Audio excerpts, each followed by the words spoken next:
That's the 26th of September. This is vlog 102.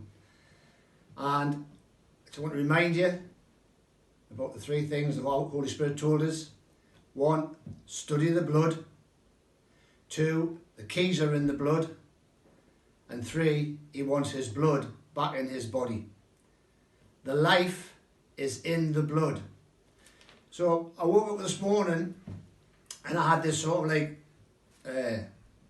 memory of something that happens to me sometimes. It may have happened to you.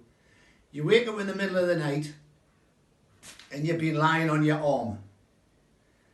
And you think, oh, I want to move my arm out of the way. And you cannot move your arm. This has happened to me a couple of times. You cannot move your arm. And the reason you can't move your arm is, or I cannot move my arm is, because I've been lying on my arm for quite a while, asleep, and it's cut off the blood flow. So the blood isn't, the correct amount of blood isn't getting pumped into my arm. So it's lifeless. So you're lying in bed, I've got to get a hold of it like this and drop it over the side of the bed and wait. Because I know my heart will pump blood back into that arm, and also gravity will be at work as well. And eventually the blood gets pumped in the arm and you can move it. And it's a very strange sensation because it's lifeless without any blood. And if that blood supply was cut off permanently, my arm would start to rot and turn gangrenous and would have to be amputated. So the blood is essential. The blood is essential for life. The blood is essential for keeping things young and vibrant and healthy. The blood of Jesus is essential in your life. The blood of Jesus is essential in my life. The blood must get to every part of the body. If the blood isn't getting to the body, then the body is lifeless. Have a look around.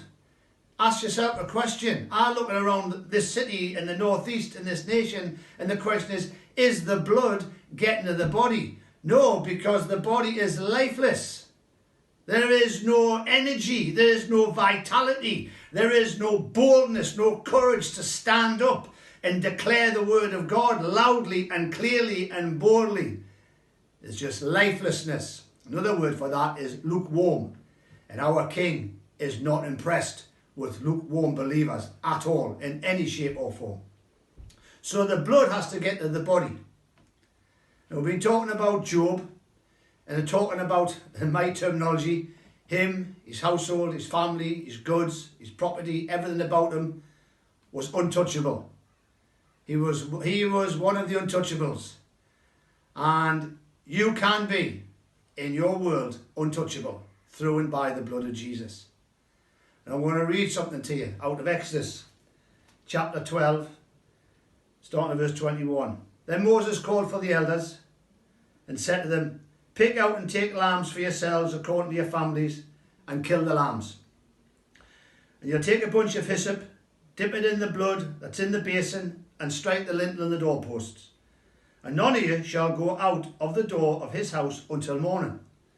For the Lord will pass through to strike the Egyptians, and when he sees the blood on the lintel and on the 2 doorposts, the Lord will pass over the door and not allow the destroyer to come into your houses to strike you. Satan is a destroyer. He comes to steal, kill and destroy.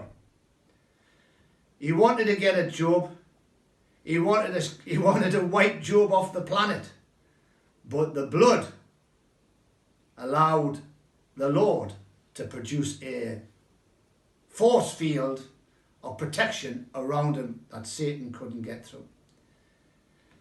Now, if you just read what I've just read, you will read things that, unless you study it, you will have no understanding.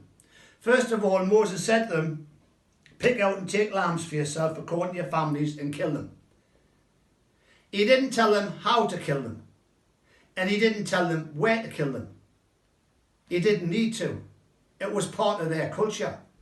It was part of the Egyptian culture.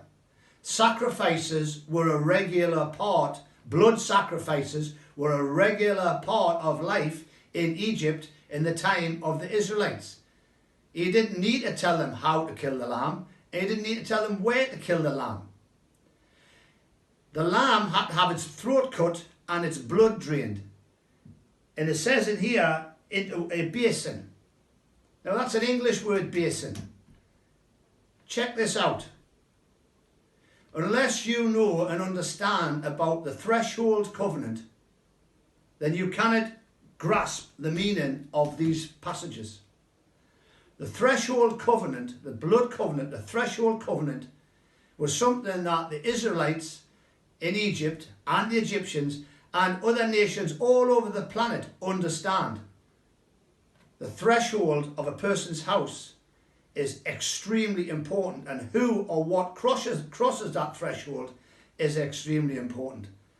So the threshold covenant is an extremely important revelation. Remember, Jesus is Lord, and the blood of Jesus is on your life.